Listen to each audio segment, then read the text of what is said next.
Matyáš.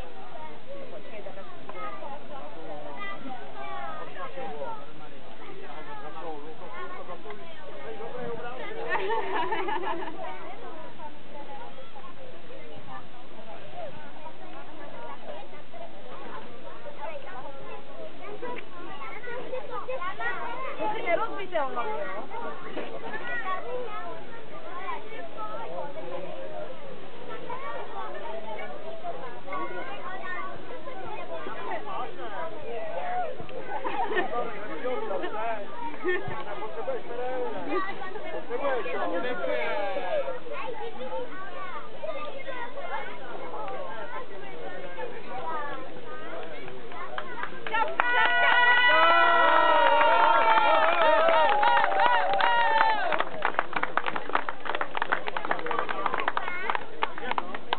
Doufám, že se tady příští rok sejdeme znova. Co říkáte?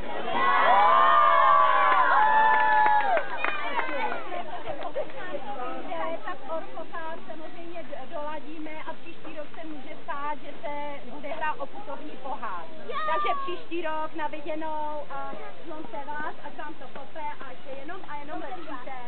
Poprosím rodiče.